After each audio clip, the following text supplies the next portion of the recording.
Hey everyone, and welcome back to a Peace Interview. Today, the Peace Project presents a conversation with author, dog lover, and diversity advocate Axie Oh. Axie Oh is a first-generation Korean-American author of young adult books Rebel Seoul, Rogue Heart, and upcoming XOXO. Raised in New Jersey, Axie majored in East Asian History and Creative Writing at the University of California, San Diego, and holds her Master of Fine Art from Lesley University in Creative Writing. Her Korean identity and studies and love of Korean pop culture informs her writing and manifests in creative and diverse tales of adventure and love.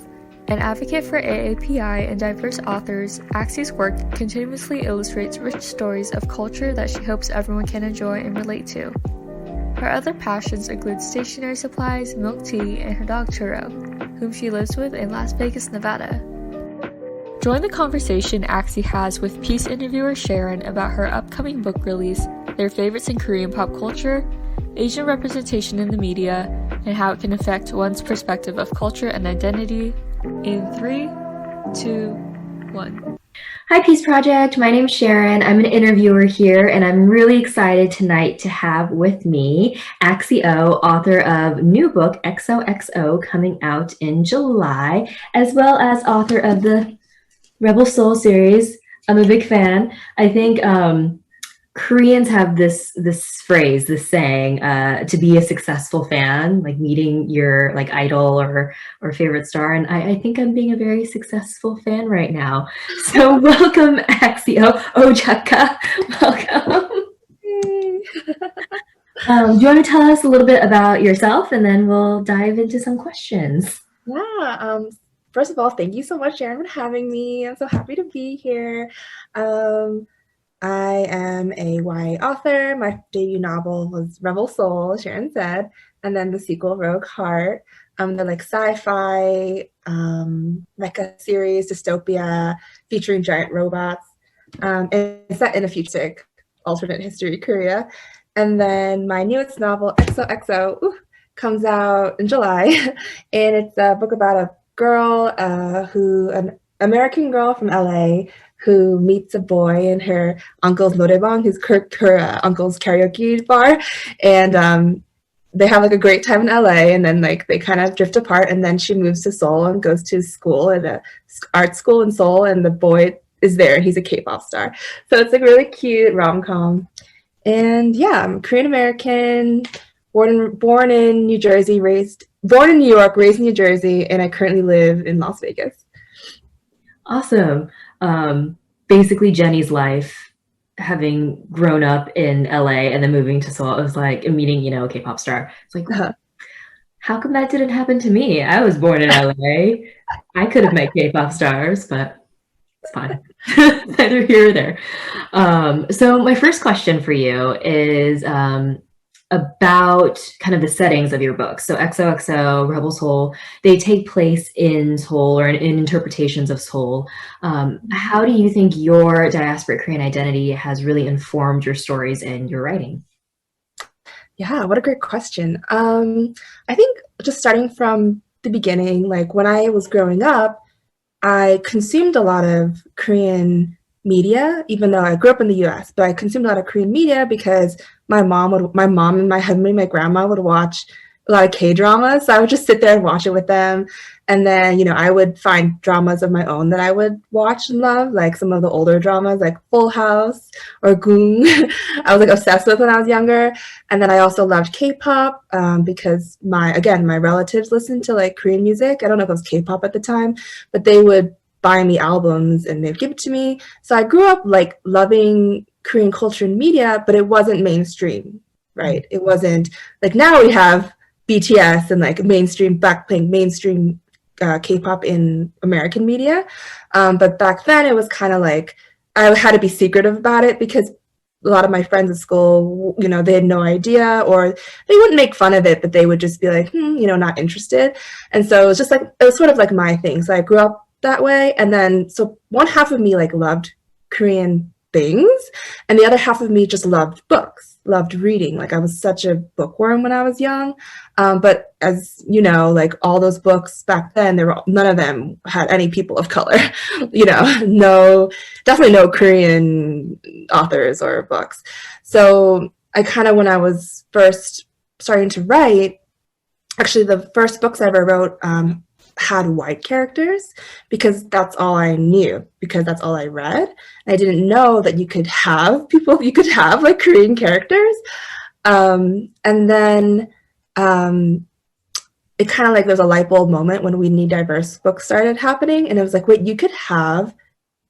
I could write my identity into books. I could write the things that I love, that media, that K-pop, the Korean music, and just my culture into books. And so like when I started writing, I was kind of like, well, I loved anime growing up, and but I don't, Japanese culture isn't my culture. So I was like, okay, I'll take those influences and I'll take my identity and the things I loved, Korean culture, and I'll put it into a book. So I combined all the things I loved and started writing books based on that. And I feel like that's just what I do now. And I can't imagine writing a book now that doesn't have a Korean or Korean American main character, just because it just seems so natural to me. And it's like kind of catching up with all, like not having that in my childhood, sort of putting it out there now because I can. And it's something that people are interested in too.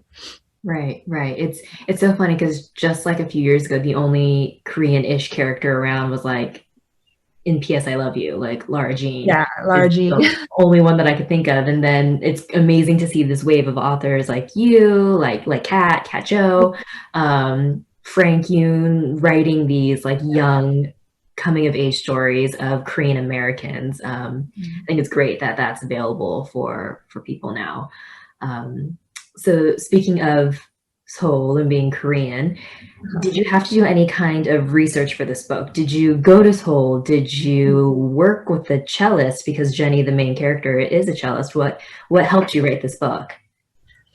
Yeah, so interestingly, when I write a book, I don't really do research beforehand. What I do is I'll just start writing, and then I'll come across something that's like, oh wait, I don't know the answer to this. So I'll like go online, I'll do research. Like for example, in XOXO, Jenny goes to performing arts school in Korea, and I obviously never went to performing arts school. B, never went to school in Korea. So like I had to go online and look at schedules. Like I went to like actual school websites and looked at schedules in Korea, in on Korean websites, but also like performing arts schools in the US because they have them.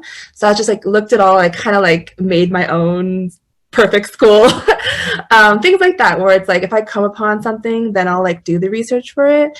But a lot of the times with the book, I sort of drawing from my own experience of what I've already experienced. So before the pandemic, I would actually visit Korea every other year because I have family there. And it's the only country I visited besides the US and Canada. So it's not like I'm like a world traveler. I've only been to Korea, the US, and Canada, and a cruise.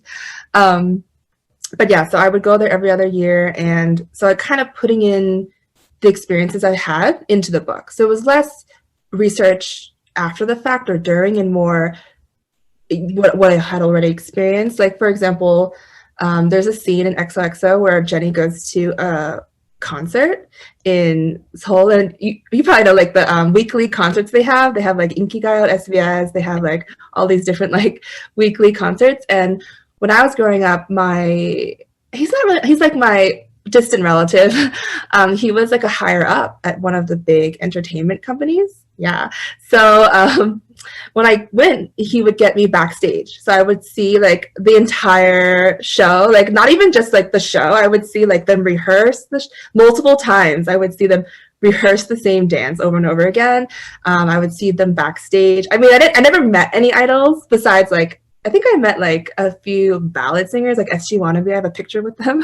Oh my god, SG Wannabe. So good. I have like stalker photos of like Big Bang and Shiny, but like I didn't, I never met anyone, but I would see them just because I would be backstage, like standing in a corner waiting to like watch the show. So things like that, I put that in. I didn't put like that in, but I put like what I witnessed, sort of thing. Like Jenny does go backstage with Jaewoo, the idol in XOXO that she falls in love with. So he like brings her backstage. So like all that kind of stuff I put in there, but it wasn't like I had to go research what it was like. It was more like, because I had this experience, I was like, oh, might as well include it kind of thing. As for cello, I don't play the cello, so I did have to do a lot of research. I did play the harp and the piano, so I know what it's like to perform, because they're both like soloist instruments, especially the harp, because I played the harp in high school, and I was the only harpist, so they always made me like play at all types of festivals. I always had to do a solo, and I'm like an introvert. I'm like shy, so like, but I would practice so much just like perform well, and the feeling performance is such like a special feeling, because like all eyes are on you and you really want to give a beautiful performance for people to enjoy and like be moved. So that feeling I channeled in Jenny, even though I've never played the cello, so I had to like look up what the terms were, like what the all the terminology of cello playing. Yeah, and like I listened to a lot of music, so there's some cellists I really like. There's a Taiwanese cellist I really like. Her name is Nana Ouyang. She's like really young. She's maybe in her early 20s. And she's like the inspiration for Jenny, really. Yeah, she's a great. And then there's another cellist named Hee-young Lim, I think. She's a Korean cellist. She's amazing. Then obviously I watched a lot of Yo-Yo Ma videos. So just a lot of like videos on cello playing. It was like the terminology I had to research. But for me, I focus more on the feeling of performance, because that's what I could relate to. And also I think that's just what's interesting to me. So yeah, it's like the embodiment, focusing on that versus the technical. That makes a little sense, and probably makes for a better read than reading like technical cello terms. I'm like worried though, like a cellist will read and be like, no. Just focus on the love story then, cellist. Yeah. So, okay, talking about the love story and Joe, the idol that Jenny falls in love with, did you have any idols in mind when you were writing that character? Oh, gee. So, yes and no. It was kind of like, I didn't want to write a character. I didn't want to like have a specific idol, just because I didn't want people to be like, it's this idol. Right. And then, then there's no imagination. There's also no place for then Jaewook to stand on his own, to like be his own character. So not necessarily, but I did like take face claims. Like I was like, okay, he's supposed to be, he's called the Prince of Idols. So I'm like, okay, who's like a princely idol? And so there's Jaehyun from NCT was one of my inspirations. Obviously Jungkook from BTS, because he's such a golden maknae. And like, all of the like who are known to be like the visuals of their groups. Right. Okay. That kind of spirit I was taking from, but not necessarily a specific idol. It was more like that's his role in the group. He's a singer. He's a dancer, and he's a visual. So that's like his role. So I was like, okay, who has that role in K-pop groups? And to me, it was more like looking at boy bands as a whole, as opposed to individuals, because for me, the coolest part about writing a like XOXO, because the premise is that XOXO is a boy band in the group. The K-pop group is called XOXO, and there are 4 members. Yeah. And so it was just like a fun thing to like show not just all the things that K-pop is famous for, like visuals, performance, music, but also show like how they got along, and like the camaraderie and the bromance, like that kind of stuff. So I did look at the relationships between members too. Yeah. That's really interesting. Yeah. The boy band vibe, and less like the boy band, if that makes sense. Yeah. Really interesting. So I've heard you describe your previous book, Rebel Seoul, at a book festival, which is where I first encountered you, as like a K-drama, and it mixed with Pacific Rim. And when you made that description, I was like, well, that's my kind of book. And I'm already seeing readers online making comments like they need this book to be turned into a K-drama. So if it is turned into a K-drama, if it were to be, who would you cast as your lead characters? That's so hard. Okay, so with XOXO, I guess I would cast like an idol, obviously, for the boy, Jaewook. I would want him to be someone who can sing, because he sings in the book. There's scenes where he's singing. I mean, like there are a lot of actors who also sing. So like I think like even in You're Beautiful, the main actor is not a singer. Chung Gun-suk, I think his name is, something like that. And then there's like a Shut Up Flower Boy band. Have you seen that drama? No, I haven't. So good. It's so moody. But the main guy is an actor, Sung-joon. He like he's an actor. He doesn't sing. So I'm just saying, I guess I'm saying that an actor could play Jae-woo, doesn't have to be an idol. But yeah, I don't have like a specific person for him, but for Jenny, I think maybe like someone who's like has those girl next door vibes. Okay. So like it's hard because I don't know the really younger actors, but like Suzy from Miss A, but she's older now, so I don't know. But like her vibes, younger vibe. Yeah. Kim So-hyun, but she's like from Love Alarm. She'd be great, but she's also a little, well actually she's like 20. Oh, she's fine. Yeah, she could play Jenny. Yeah. They play high schoolers, right? Yeah. Like, how old was he, when he was in December Airs? Did you watch True Beauty? No, it's next on my list. I was waiting for all of it to get released before I started watching it, but yeah. Okay, the secondary lead, who's like super popular after that show, he's like 30. Yeah. Oh yeah. I was reading that. They just don't age. So you can pick anyone. I don't think anyone would mind if Suzy made a high school drama.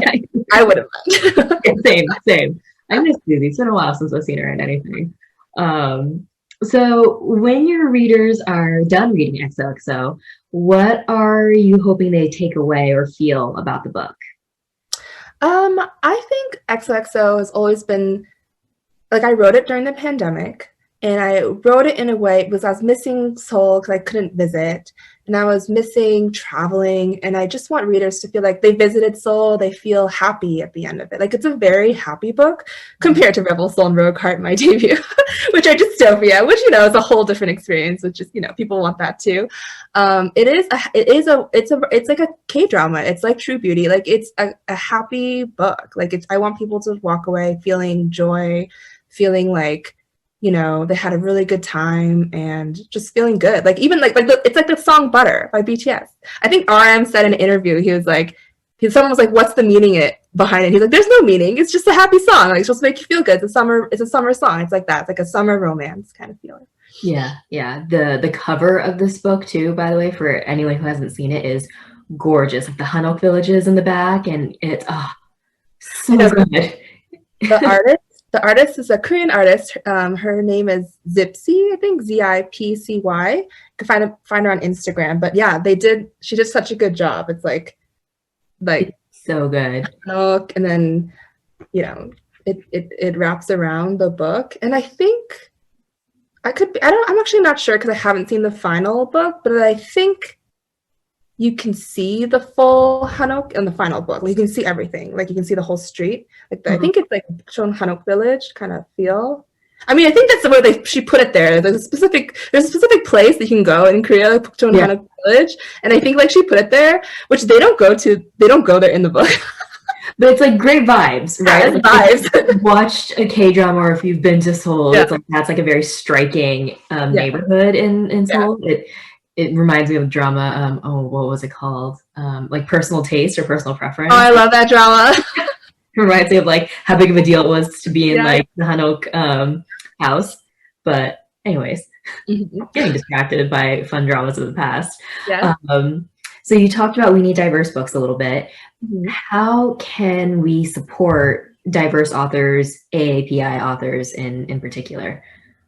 Yeah, I think first and foremost, always boosting their voices, right? And then people do that all the time, which is so great.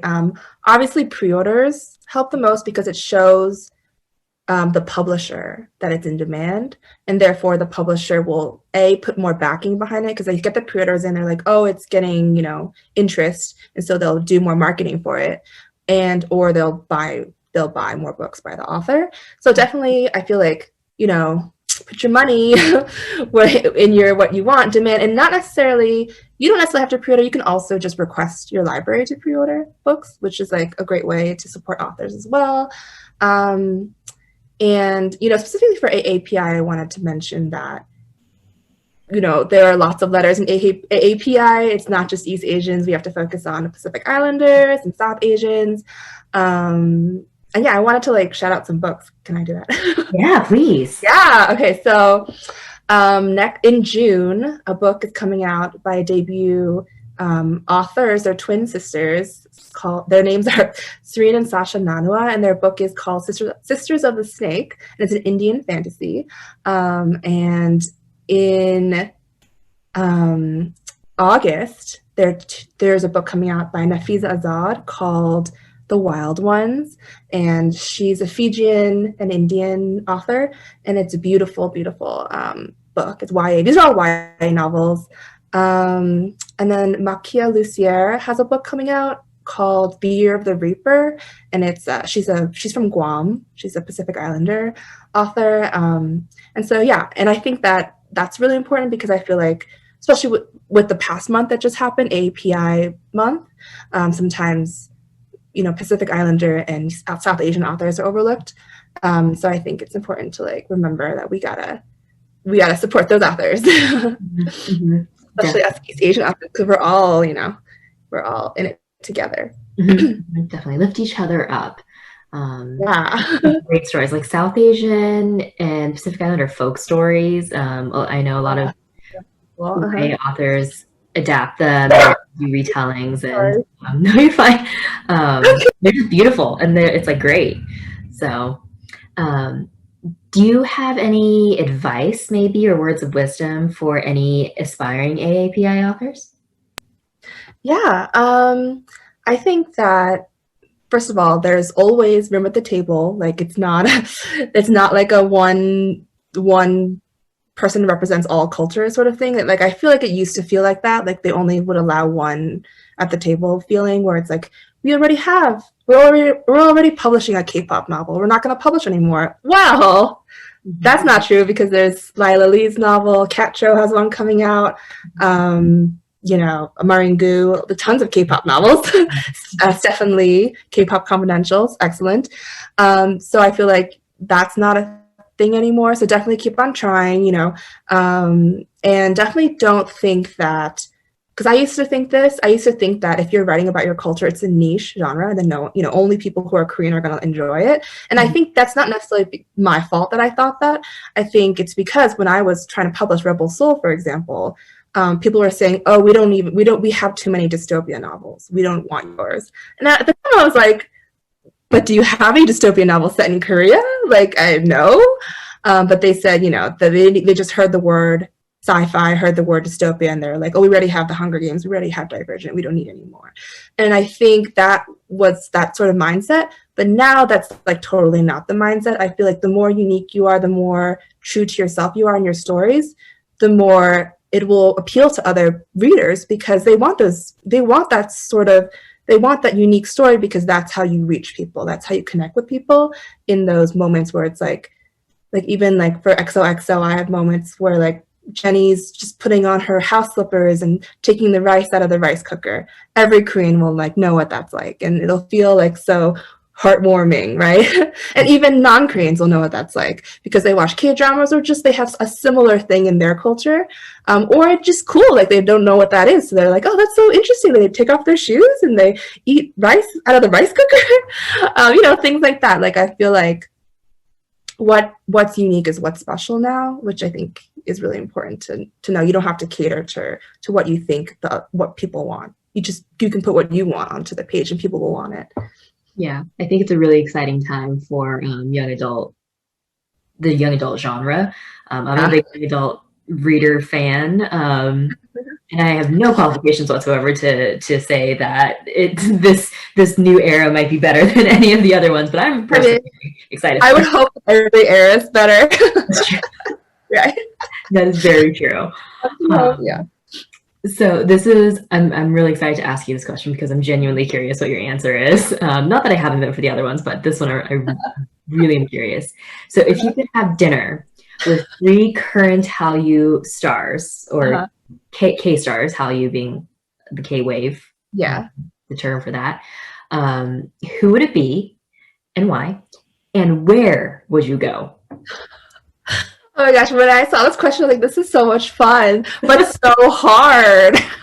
Because there's a lot of Hallyu stars I would love to meet. Same. I mean, speaking of personal taste, not necessarily Lee Min-ho, but Son Ye-jin. I love her. I love her. She was most recently in Crash Landing on You. Yeah.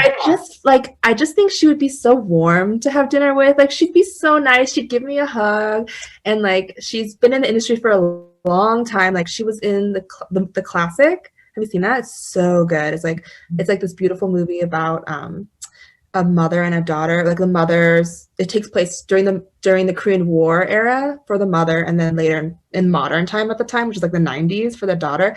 And it's just a beautiful film. But yeah, Son Ye-jin, I would want to meet with her, and then we could talk about Hyunbin, her boyfriend. Yeah. He doesn't have to be there. I feel like if he's there, I'll just be like too starstruck. Or like, I love Son Ye-jin. I'd probably be starstruck with her too, but it's like more like I love her, like I idolize her. With Hyunbin, I'd be like, oh, you're too attractive. Yeah. She seems like very personable, and she's really funny, actually. If your viewers have not watched Personal Taste, it's a different a color of her, different side. That's a very Korean term I just used. A different color, a different side of her that was really entertaining to see. Yeah, the drama is so much fun. That one's like, she lives in like a house with with Lee Min-ho, who like she thinks is gay, and it's just like a really fun. It's like an older drama. I think it's like 2006. It's older. It's like Boys Before Flowers time period. I feel like. Period, yeah. But the drama was really fun too. So her, and then I guess maybe at her house. I don't know. She always has really aesthetic.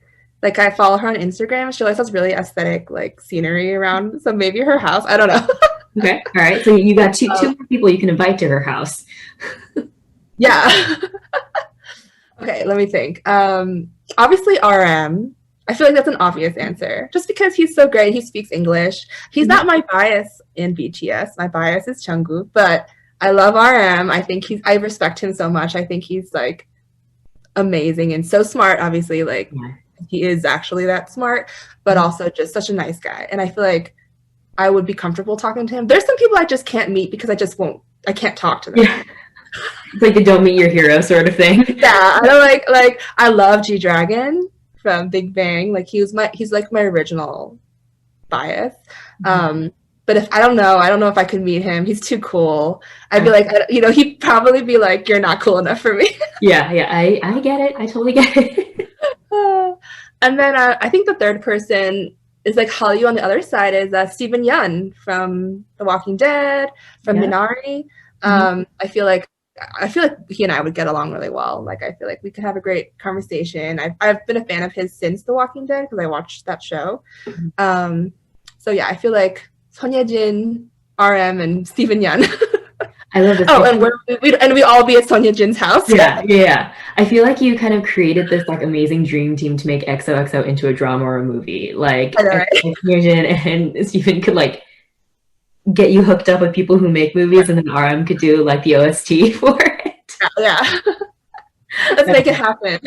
Yeah. Let's manifest this. Let's put this out into the universe. I love it. Well, thank you very much, Axie, for talking with Peace. I am hoping that our viewers are just as excited as I am to get their hands on this book and give it a read. Again, if you are interested in supporting Axie and want to read her book, XOXO comes out in July, published by Harper Teen. It's going to be a great read, with beautiful covers. And if you have any questions or want to comment on how great of a read it is, just comment in our Instagram, Facebook, Twitter, all of the things, and let's chat. Thank you so much, Axie, and good night to all of our viewers out there. Get your copy of XOXO starting this Tuesday, July 13th, and follow Axie at Axie Oh to stay updated on her and her works.